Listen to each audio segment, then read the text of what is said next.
কালকে খবরে দেখানো হয়েছে অভিষেক বন্দ্যোপাধ্যায়ের বিরুদ্ধে ইডি চার্জশিট দিয়েছে, সিবিআই চার্জশিট দিয়েছে, 28 পাতার চার্জশিট।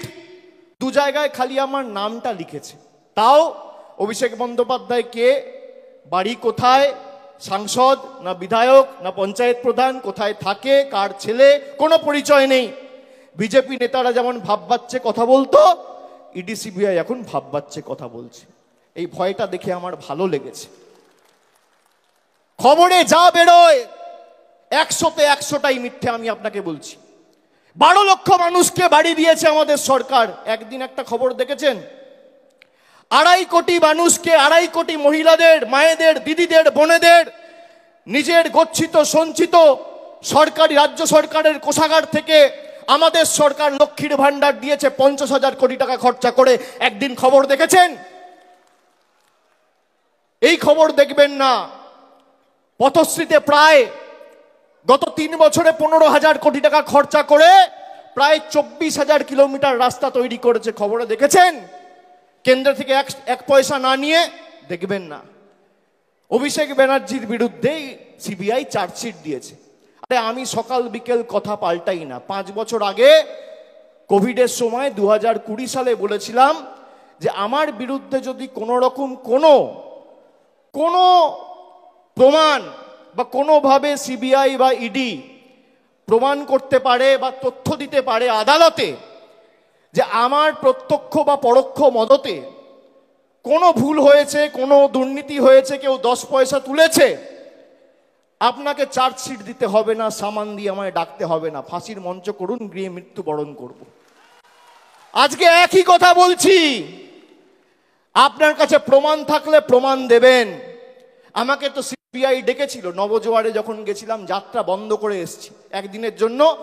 সিবিআই দপ্তরে গেছি, 10 ঘন্টা জিজ্ঞাসাবাদ করেছে। তারপরের দিন আবার বাঁকুড়ায় গিয়ে নবজোয়ার শুরু করেছি।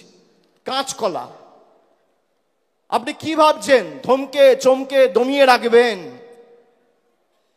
আমি অন্য ধাতুতে তৈরি। আপনি যত প্রহার করবেন, যত আঘাত করবেন, মানুষের কাছে যাব, মাথা নত করে সমর্থন চাইব। আপনাদের কাছে আত্মসমর্পণ, বশ্যতা স্বীকার করার পাত্র অভিষেক বন্দ্যোপাধ্যায় নয়।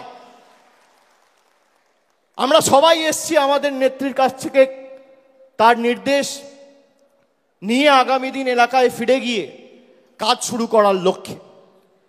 খুব সম্ভবত 3 তারিখ থেকে উচ্চ মাধ্যমিক পরীক্ষা রয়েছে। উচ্চ মাধ্যমিক শেষ হওয়ার পরে আমাদের হাতে বেশি সময় নেই। অনেকে ভাবছেন 1 বছর সময় রয়েছে এখনো, তারপর নির্বাচন হবে।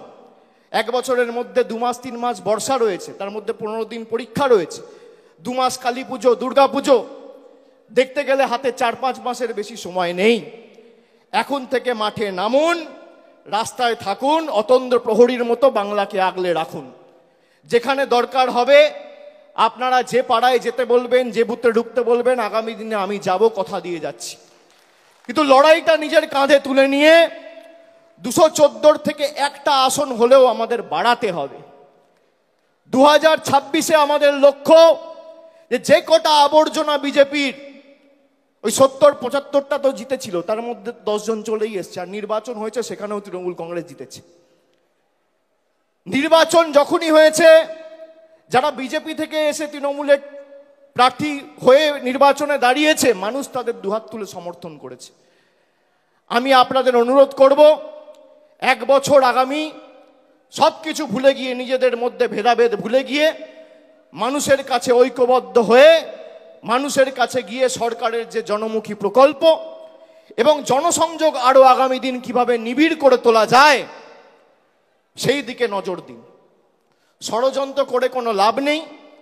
যারা হোয়াটসঅ্যাপ গ্রুপে রাজনীতি করতে চান, এসব করে কোনো লাভ নেই। মানুষের পাশে দাঁড়িয়ে মানুষের জন্য কাজ করতে হবে।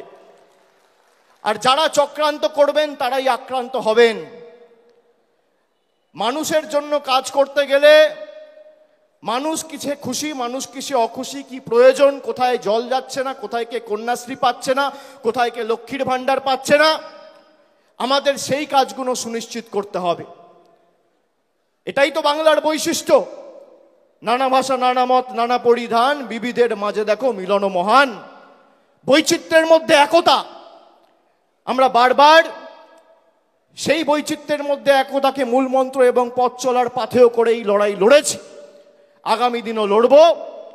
এক চুল এক ছটাক জমি বিজেপি সিপিএম কংগ্রেসকে ছাড়বো না। এদের যত ক্ষমতা আছে প্রয়োগ করুক, মানুষের সমর্থন নিয়ে তৃণমূল কংগ্রেস আগামী দিন 215-র বেশি আসন নিয়ে ক্ষমতায় আসবে, এই বিশ্বাস আমি রাখি।